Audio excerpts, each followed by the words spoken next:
timing is so dangerous and it's so scary when you're doing these shots that involve a lot of things to work and happen at the same time. This is the Action Filmmaking Decoded Podcast. A podcast dedicated to raw action analysis. Ooh, my gosh. For fans of action cinema out there, how badass would that be? Each week, we bring you a new action filmmaker to break down your favorite scenes. 360 off person, round kick the guy from a 360 spin. Now, introducing your hosts, Darren Tunn and Mike Messina.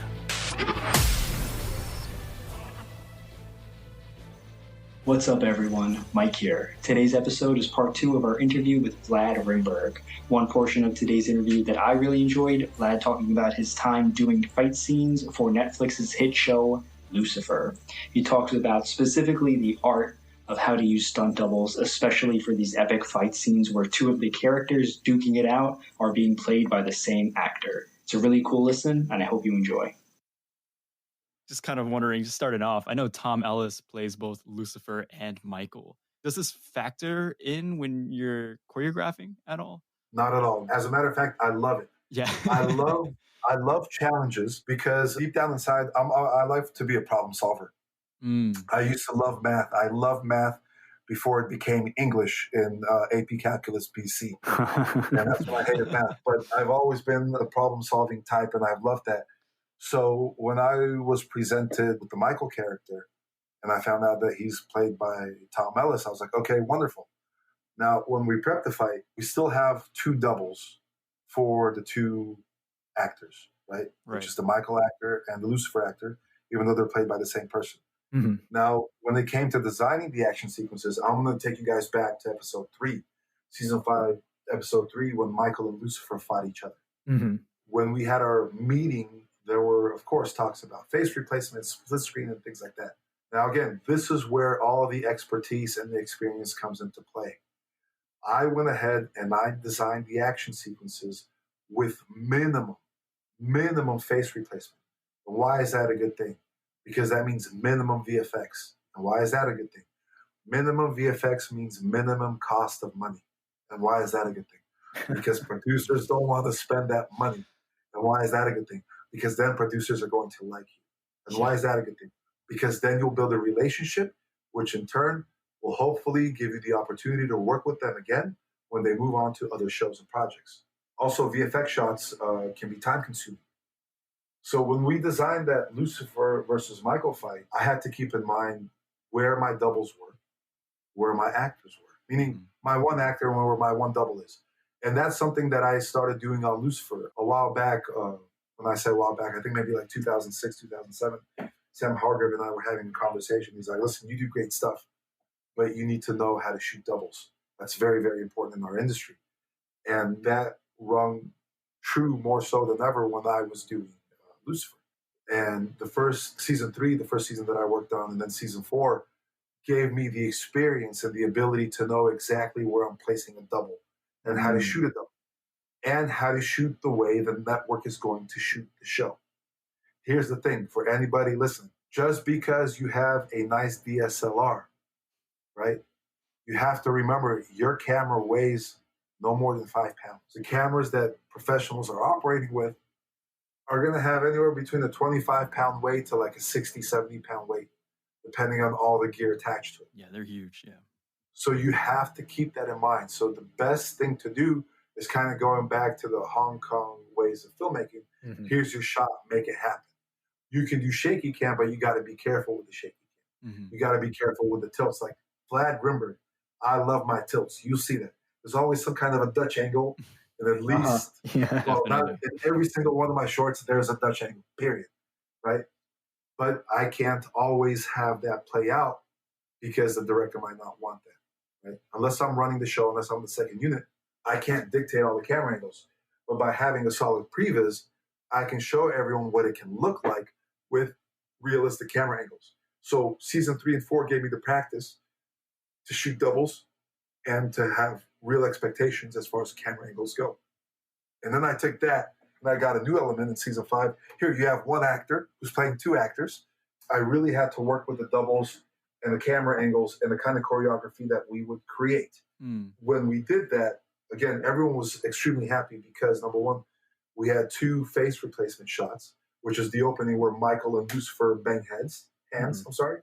Lucifer gives the palm strike, which I kind of coined in season 4, the hand of God. And Michael, being the antagonist, in the opposite of Lucifer, I gave him a fist, like a powerful fist versus a powerful open hand palm. Yeah. Two contrasting techniques. And we had to show, that's one of those things where it's like, we have to show the impact of that by having both characters on the screen. So we face replaced one of them. And then another face replacement shot was when Michael was getting his face sliced up by Lucifer. But everything else, it was an actor double, and we had a couple of split screens. Now, transitioning into episode 8, it got a little bit more unique because there's one shot where you see all of the actors, right? You see Maze, you see Lucifer, you see Amenadiel, and you see Michael. That was the most fun for me because it was the trickiest shot. So for that, I placed the 2 people that are in the very beginning of the scene, which were Maze and Lucifer, right? And I knew that Michael would have to be shown, so I have to be careful with how I show Lucifer, meaning I can only bring in the double. And what's the best way to hide the double is by showing their backs. You can't show their face. That's why I have the double. Right. So I have Maze wailing on Lucifer in the beginning. We will be able to see Maze's face, and that's great. She'll beat the crap out of Lucifer. Then in flies Michael, hitting the ground. That was the double. And as we then come up, we see Amenadiel come in, our actor, and now we're beginning to kind of turn around Amenadiel, right? That one gives us an opportunity to switch out my Michael double with the actor double. So Tom Ellis was inside the little room, and when he heard the bang, he would run out because the camera's pointing up. Wow. He would run out and then stand up into frame like it was him, right? And the double would run out. So, sorry, Tom would run in and the double would run out. Now, at the same time, you still have Maze and Lucifer fighting in the background. Yeah. So what happened was, as we're focusing on the Amenadiel, as we're walking towards him and then beginning to turn the camera around, I had Maze and Lucifer switch positions. So now Lucifer's back is to us again. So essentially, she had him in a Muay Thai clench and then she swung him around. One thing I recommend people doing is when you know there's going to be some kind of a cheat or switch, if your performers are performing and they're going to continue to perform, come up with choreography that would allow them to keep going with that switch. As I was saying, the beginning of the sequence has Maze and Lucifer, and she's wailing on him, and then she gets him into a Muay Thai clench, and then she swings him around. As opposed to she's wailing on him, then the camera goes off of them.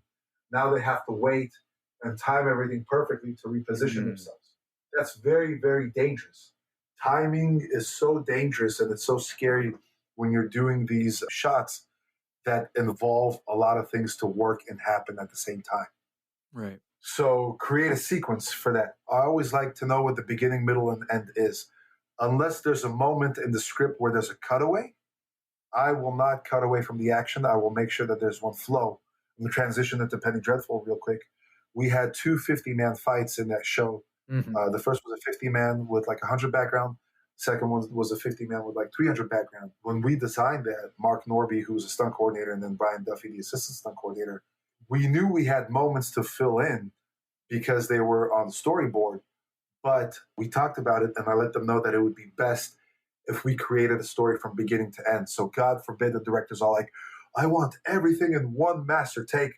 We knew what was going on. We knew what the story of the action sequence was. And I think that works a lot better than just giving pieces to the performers like, okay, over here, this is going to be this. Over here, it's going to be this. No.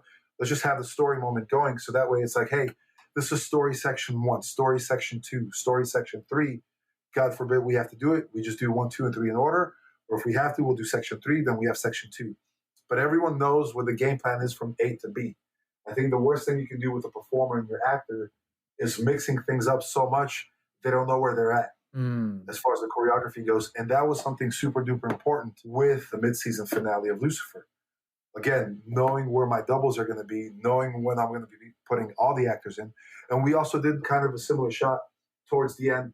Amenadiel is taking on Lucifer. He's taking on Michael and Maze. Right. And Amenadiel walks over, he grabs Maze, turns her around, and gives her a palm strike to the gut. Same thing. We had Tom being Lucifer, But we had our Michael double for the season, Aaron Farrington, be Michael. It was like a whole juggling act and a nice big game of chess. Mm-hmm. But the way we prepped it was we had the previs, and this is something, the formula that I'm going to talk about is something that our first AD, who's now a director of the show, Lisa Domain, came up with season 3. We print out screenshots from the previs, like the big points, and we put it on the store on the big poster board, and then we have our moments like actor, double, and then double actor. So we know how to save time and how to go about the process accordingly. Okay. We know which sections we have left. I did it for myself as well when I did the second unit on season 4 of Lucifer, except I had everything out on pages. I printed it all on pages. The director at the time, Eagleson, he said to also give him a printout of where I'm planning to set up the camera angles. Now, God bless his soul, he never looked at any of the paperwork or any of the pages that I printed out. Nothing. But because I did all that work, I knew everything inside and out. Right? I knew it like I know my right hand. Like I knew it in and out, right? For the adults out there listening. And as I went throughout the day, I would just check things off. And then when we were short on time, day number 2, and I had to take out sequences, no problem. I just X'd out the sequences and I knew what else I had to go with. Now, I don't need to do that because by the time we're shooting the sequence, I have to know it in and out. That's my job, right? When I go to work, it's work. It's stunt work. It's not stunt school. Something I learned from J.J. Perry. And the problem is we got a lot of people going into work and they're not qualified for the job. So if you're listening, don't apply for a job you're not qualified for. Be good at it first, right? So all those years of filmmaking gave me the experience to know what it is that I'm doing. But having that visual representation in your hand on a white cardboard, that helps. And it's just like it's one of those like a extra safety type of things. As if you had someone by you, like, hey, did you get this? Yes, I got this. Like when my wife and I leave with the baby, it's just an extra person to confirm. Did you get her water? Did you get her milk? Okay. Did you get her toys? Did you get this? So that storyboard from the previs is a visual reminder, just in case. Great comparison.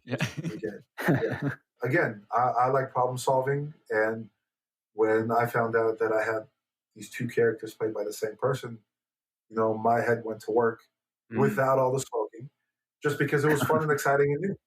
And I wanted to get it done. And I think everyone kicked ass. Everyone did an amazing job. They might have just taken out 2 or 3 shots from the previs. We did change some of the choreography bits in version 2, which I haven't uploaded, and I don't think it's necessary. But yeah, it was a challenge, but we got it done. That mid-season finale, I was told that I would have 2 days to film it, which was great. Wow. And I had 2 days to prep it because the bigger fights on TV, hopefully, everyone out there gets like 2 days. Usually we get 1 day like that. Lucifer against Michael fight, that was 1 day of shooting. And then I got notes, which is a beautiful thing.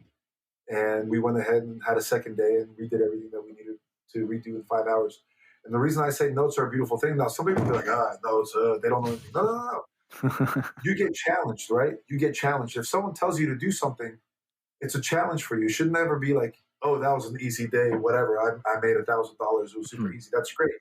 But if you didn't challenge yourself, you're not learning and you're not getting better. So with these notes, I think the notes help bring out the scene the way it was intended to, right? Because, for example, like Michael versus Lucifer, I had a couple of moments where Lucifer looked like he was intentionally trying to hurt Michael. And it wasn't supposed to be like that. Like you watch the sequence, Lucifer like slams the piano top on Michael, and then he thinks it's over, and then Michael rushes in and throws Lucifer. That was a note given to me by the writer, the director, and the showrunner. So there are certain ideas that you have when you're designing action sequences, but the people that come up with the story or the people that are going to direct the story a certain way, I love it when they give me notes so that way I can make it as perfect to their vision as I can, because that also opens up my thought process of how to design an action sequence. And then it opens up my ability to be open to the ideas of being open. If you're closed off, if you're one of those people that's like, it's either my way or the highway, that's cool, but I don't know how much growing you're going to get. Right. So that's why I always encourage everyone to stay open-minded with anything and everything, just in life in general. Some truths might not be so easy to grasp, but hey, have an open mind and think about it. Just like with what I'm talking about here. If they don't like your sequence, cool. Ask specific questions. Ask them what they want, what they like, what they didn't like, and make it the best version that you can. And hopefully it'll open up your eyes and let you know that, hey, there's not just one way of representing an idea. Mm-hmm. It's not always your way. Right. Like what we were talking about before about being open collaboratively and maybe pocketing one idea for later on or for a different placement in the fight sequence. And we also talked about before seeing female representation in great action scenes. Of course, here you have Maze throughout the series kicking ass left and right, and you have that dual karambit choice of weapon for her. Where did that come from? Because it's a pretty badass choice, in my opinion. Just wanted to give a big thank you to everyone listening to this podcast episode. Our sponsor for this episode is Anchor. Anchor is the all-in-one place to record your podcast. And don't worry, it's completely free. It allows you to record straight from your phone or computer. You can also distribute your podcast through Spotify, Apple Podcasts, and so many more. So download the free Anchor app today or go to anchor.fm.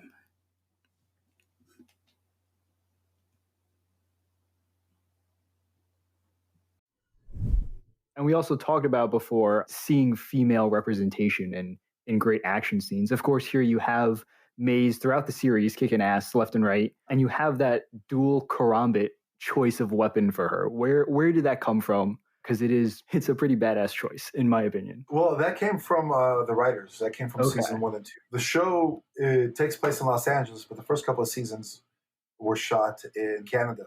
And my understanding is there was a team, an action team dedicated to the show where training was involved. Okay. And that was by the gentleman, his name is Dan Rizzuto. So he was the coordinator on the show for the first couple of episodes. So when I came on board, I did my research. I checked out the action sequences and learned everything I needed to learn. But yes, Leslie Ann, who plays Maze on the show, she wants to really use her karambits. The thing with choreography and myself, as I had mentioned earlier, I believe in basics, and I believe that basics can make things look good. Now, I know karambits can be used in a much more violent and deadlier way. Mm-hmm. But what I'll say is so far, up to the episode 8 of the mid-season of season 5, the show hasn't really given us an opportunity to slice and dice people. Right. Now, I don't know, there may or may not be something in the future where they're used a little bit differently. But again, for time purposes, right, and for reaction purposes, when I see like karambit drills, when I see knife drills, and you see people practicing drills, that's what they are to me. They're drills. When you're talking about choreography, there's so much more at play. There's reactions. There's selling things.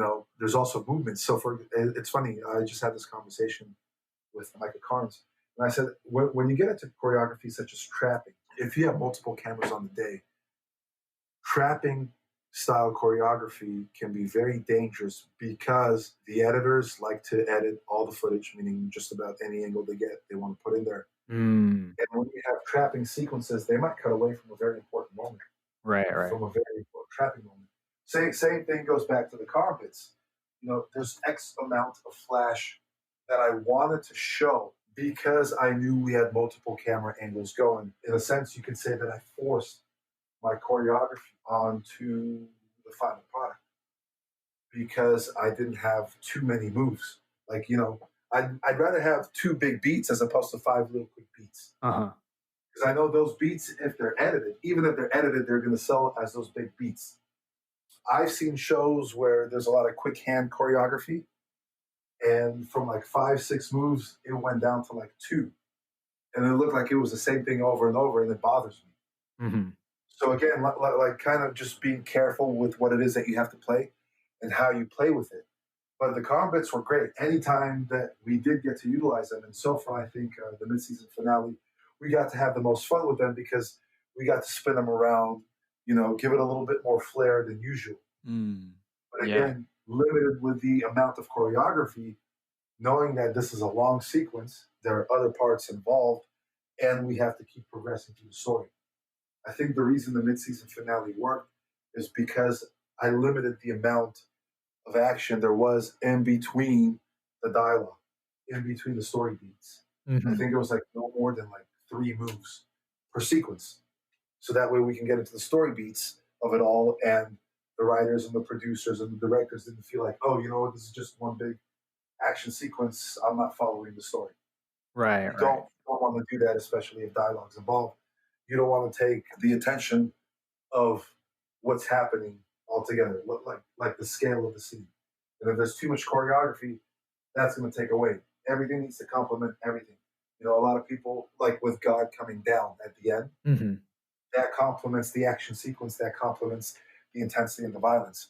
And with a sequence like that, it's like, okay, we have to show that Maze is trying to hurt Lucifer.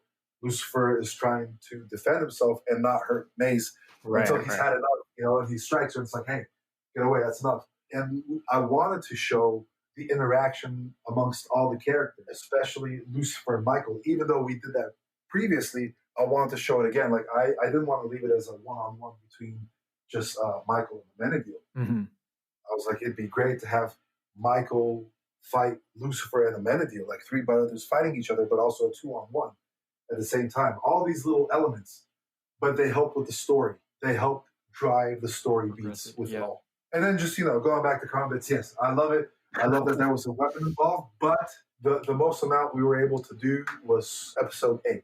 And hopefully audiences will get to see more. Hopefully. We will see. Who knows? Who knows? We will see. Fighter, are you ready? Fighter, are you ready? Let's fight! I was thinking about going to that film. I know we touched upon it before, Brothers. I was just kind of wondering what it was like, I guess, adapting to the Masala style. The beautiful thing about Brothers is we took out all the Masala. When we were prepping the movie, you know, we were told that it's a Warriors remake. So we're like, great, MMA. So the action was very specific. It was realistic action. It was know, MMA-based action sequences designed by so many of us because it went through so many stages from LA to India. Honestly, it wasn't as crazy as I thought it could be because we had performers coming in that, for the most part, were pretty damn good performers. Ron Smarberg had an amazing fight with Akshay Kumar. You know, Ron's been performing. Chan Griffin, he was the shorter, faster fighter against Akshay Kumar. All of these guys, the bigger fights against the lead Akshay, we had people come in that have had experience.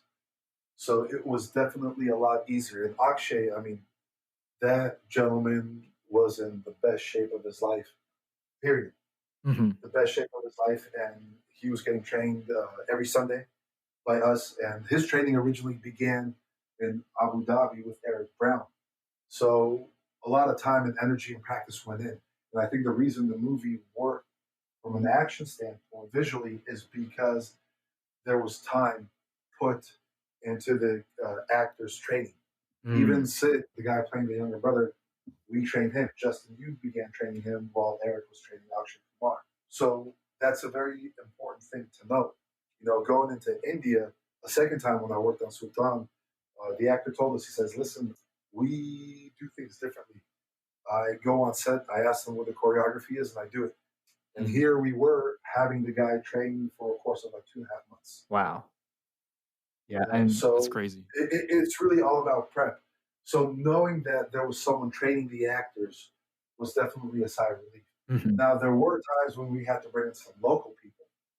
That was challenging, to say the least. But the beautiful thing was that the director, Kala Malhotra, told me, he says, we are not moving on until we're happy, which was great. Which meant, like, we don't move on to the next take until I'm happy with this take. Because I was also editing all the action sequences. It was quite the experience in that sense. And I was very glad to know that there really weren't any Masala moments, except you could say for one, where there's this big gentleman by the name of Conan Stevens. He kicks an Indian fighter and the guy goes flying against the cage. So honestly, it wasn't a bad experience in that sense. It was definitely different. It was a whole different work experience. Right. that I wasn't used to. Now I look back on it, I'm like, oh man, of course I would have run the show a little bit differently. But I'm glad that I ran the way it did. It was, I learned a lot. That was the first show where I really started to think about displaying choreography or sequences to try and educate the audience member. Because I had mentioned earlier when we were prepping this movie, the director told me, he says, listen, our audience members, they don't know what this stuff is. So we need to educate them. Right. We had the time to educate our actors and, educate the rest of the talent and prepare them for what needed to be done. So from that standpoint, it was just a matter of like, hey, we got to do it again. It's, it missed here, or it needs more intensity or energy here. But I don't think we did more than like maybe 7 to 9 takes, which was great.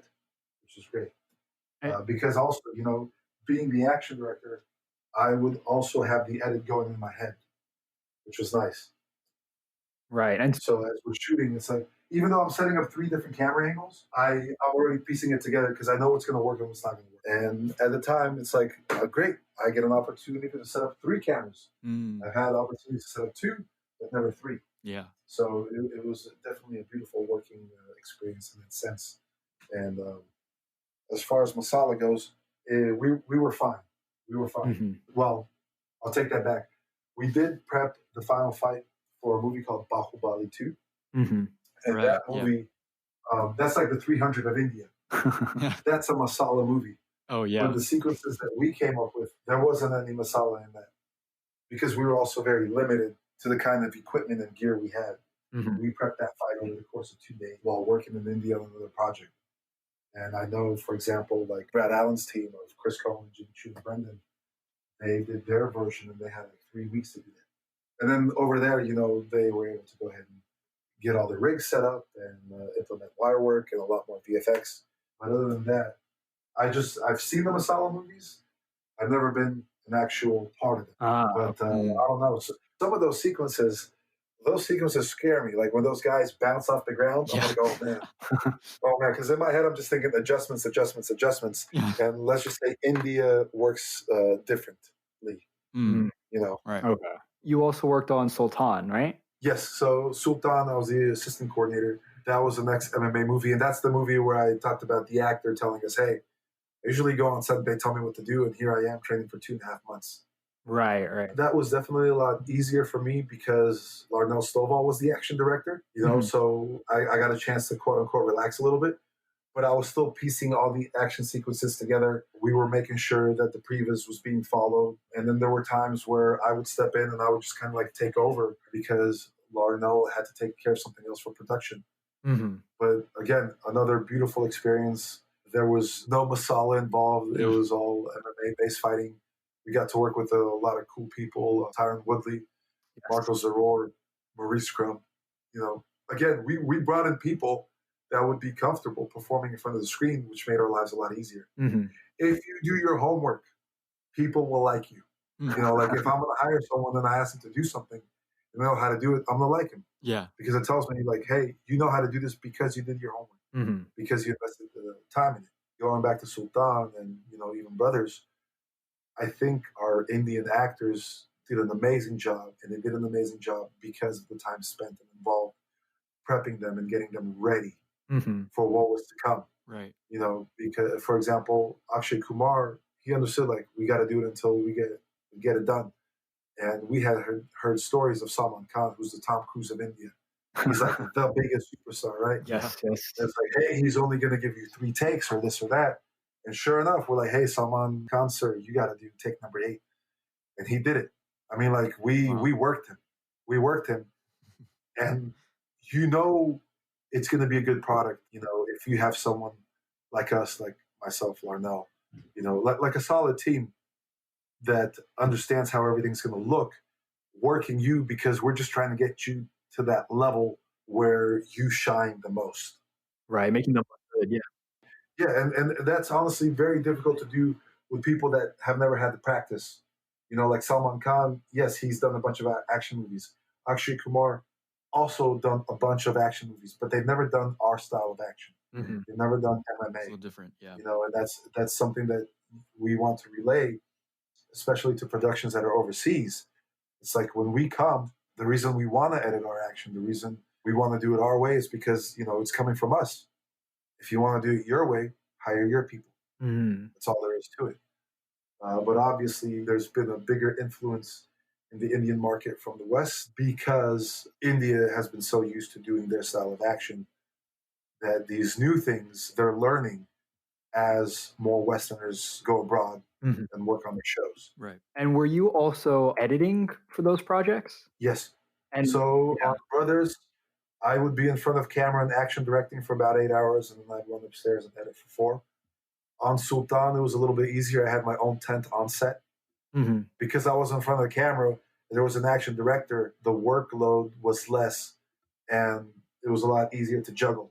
Whether it's like, hey, come on in and help the person in the ring figure this out, or it's like, hey, how's the edit looking from yesterday? We were able to stay on top of things. Was it at all different from editing you would do on those big projects here, stateside? Well, in the States, to be honest, it's very difficult to get a hold of footage and edit any of it. Usually, if you're a second unit director, you might try to get that worked into your contract. Not saying that you get the final edit, but you get to make a pass at the edit. That's the thing. You get to make a pass. So with Lucifer, the second fight that I did, I was asked by the director, Claudia, who's an amazing director, and we worked together like 5-6 times since then on Lucifer, to come in and just take a look at the fight, which was very humbling because, she's a director. She doesn't need to have me come over and take a look. Yeah. But she understood that it was my vision as well. So I walked in there and I saw the fight, and I was, for the most part, happy. I knew where I was. I was in TV land, and I knew what TV land is capable of. So you have to be extremely diplomatic when you go and you talk to editors because you have to ask them for things. You can't tell them, and you have to let them know that, hey, listen, I understand this is where you shine. Your creativity shines. You're the editor. And what I would try to do is I'd try to ask for 2 to 3 changes at most. Yeah. So that way I'm not trying to take away anything. So those changes that I'm asking for, those are some pretty important changes. Same thing happened on the season finale of season 4, the one that I did second unit on. Now, we ran out of time, and because we ran out of time, I couldn't shoot this big connecting piece that connected all the choreography. So when I went into the edit room, it was all shuffled around. And deep down inside, I was like, no. But I sat down with the editor for an hour and a half, and we made the changes accordingly. When I saw the final product, it was kind of in between what I had the editor do and the original edit that I saw. And this was because, for some reason, my previous didn't get to the editor. I'm not sure what happened. So right there and then, thinking back, I'm like, okay, well, I spent an hour and a half with the person. If I had spent maybe 15 minutes, if at all possible, maybe it would have looked more like the vision I had created from the beginning. But in either case, it worked, and it taught me a lesson. It taught me how to give production the bare necessities to keep the story going without being able to intercut into other moments of the choreography. Right. I mean, and then going back to what I said towards the beginning of the podcast, Iron Fist season 1, God knows what those editors did. For anyone that's going to be an editor, or if there's an editor listening, I ask you with my hands pressed together in the most sincere way, just because you have 2 camera angles doesn't mean you have to use both cameras. You don't have to use everything. You don't have to use.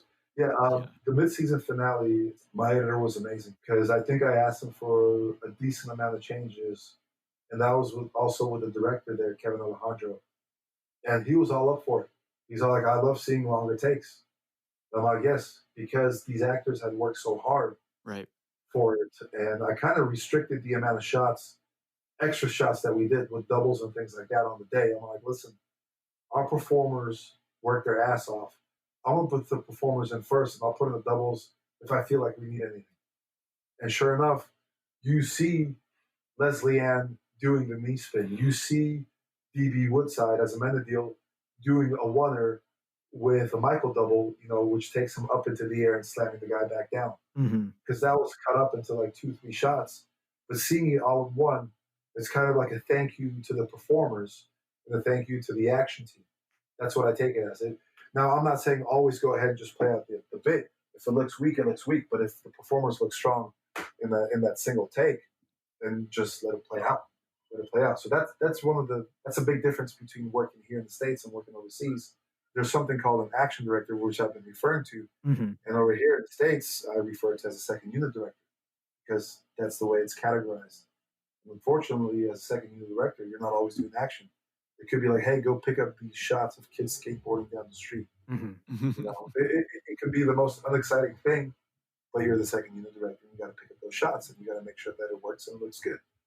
In Asia, overseas, when you say action director, that's a well-respected term, and I think that comes from China, all thanks to people like Sam Hong, Jackie Chan, Ping, Corey Ewan. Because when the action director comes on, just like in India, everyone quiets down. Right? The director steps aside, and the action director takes over. Camera angles and everything. Now, with me, I don't want to come off as a jackass in any way, and I want to collaborate with my director. I tell them, I'm going to do this. If there's anything you feel we need to change or modify, you have to let me know. This is your show. I'm just helping in this moment. And that's what we also did on Lucifer. On the mid-season finale, Kevin Alejandro told me, he's like, I haven't directed action. I want you to direct this bit. And I said, absolutely. But you're going to be next to me. And Chris Rafferty, who's the writer on episode 8, is going to be next to me. And if there's anything you guys don't like, or if there's any kind of comment you need to make, any change, you guys have to let me know. Because Chris, you wrote this, and Kevin, you're directing this. I'm helping. Like, my role as an action director, I stepped forward and I ran the show. Right. I said when we would move on, I dictated camera angles, all these things, the performers and all that. And we shot our performers out, within 7 minutes, which was amazing. But that doesn't always come with the title you're given here in the States. Mm-hmm. Whereas, suppose like overseas, they're the action director, period. But out of respect, I want to work with everyone because I want to get into their heads so that way we make the best possible product. I don't want a fight sequence to feel like it stands out from the rest of the show or it doesn't belong in the show.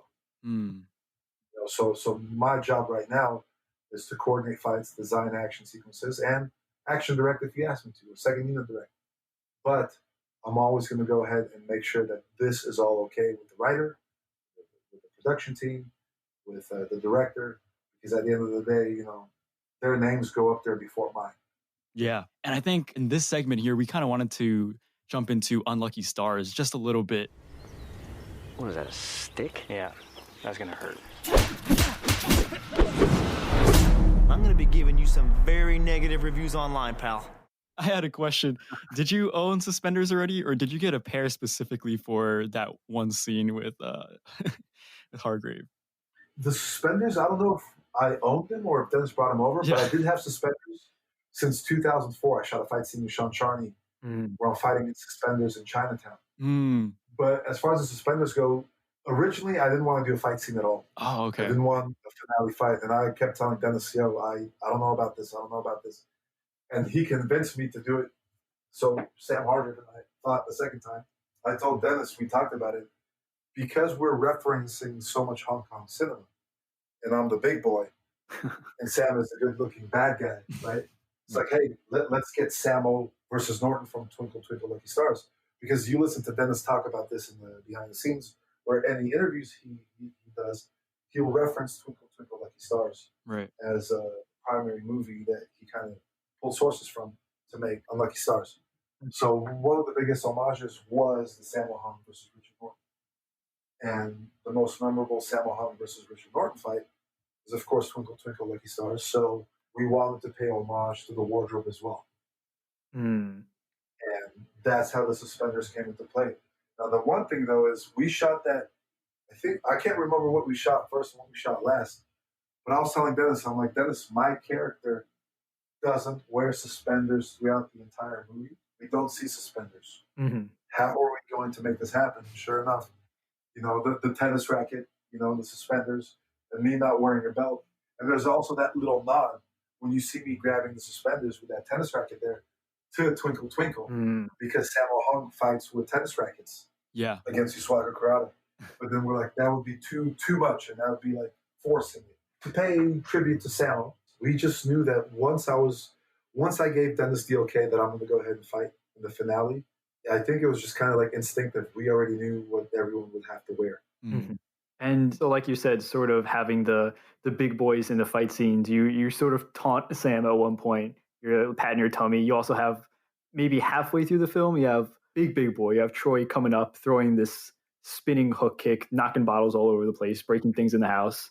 Was that always a goal that you guys had in mind? Is that theme of subverting appearances and showing your larger characters being mobile and being able to throw these kicks and things like that? That's something that Dennis was relaying to me from the very beginning with my character. Because, everyone looks at me and they're like, you're a big boy. But then it's like, Vlad, man, you're good. You're good. You're good. People need to know you're good. You're good. You can throw kicks. You can throw that. You're good. It was Dennis also building up confidence.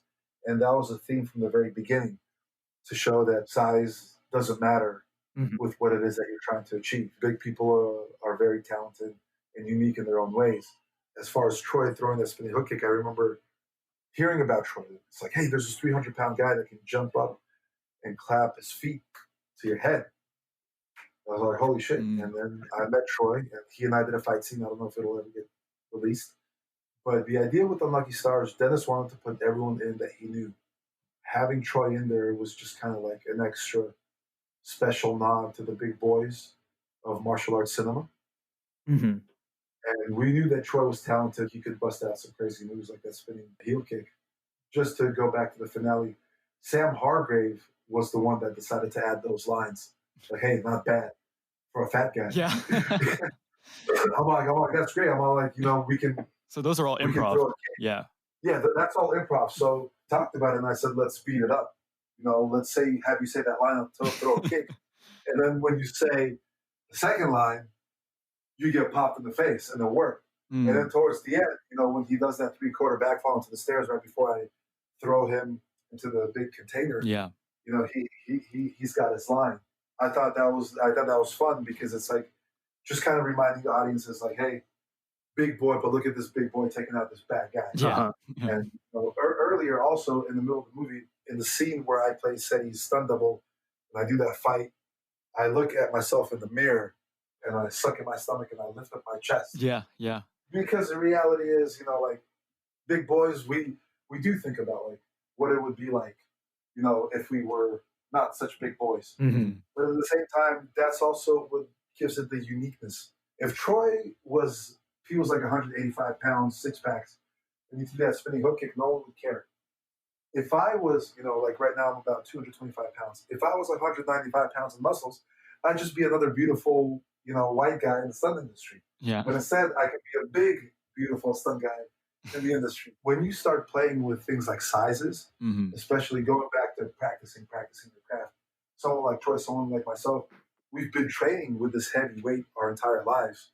When you see us perform, there's something magical about it, because number one, you're not expecting it. And number two, it's a different kind of a character altogether.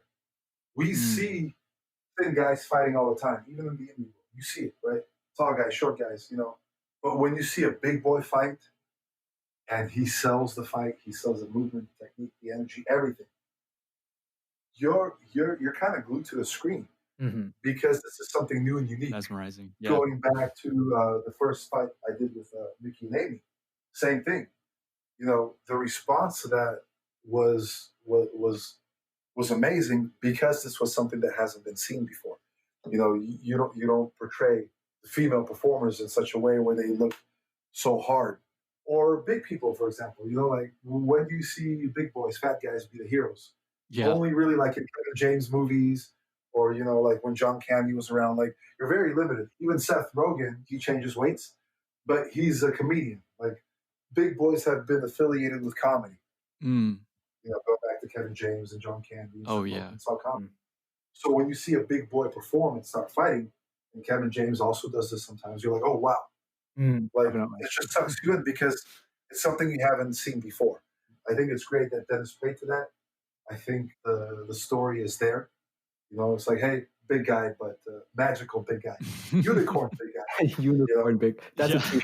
That's a t-shirt right there. You need that, and then you need I Survived, Vlad Rimburg shoot. Oh, my God. Done. Unicorn big guy, and I Survived.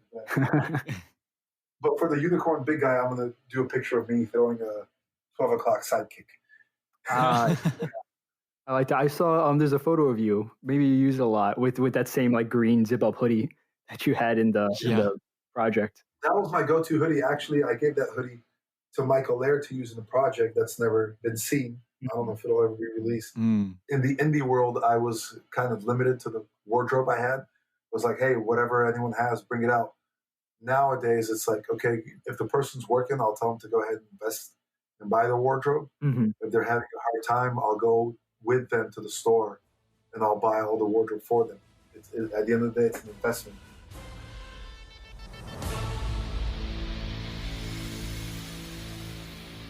If you liked that, please consider supporting us on Patreon at patreon.com/actionfilmmaking and leaving a review on Apple Podcasts. Stay up to date on the show by visiting our website, actiondecoded.com, and by following us on Instagram at Action Filmmaking Podcast. Until next time, thanks for listening.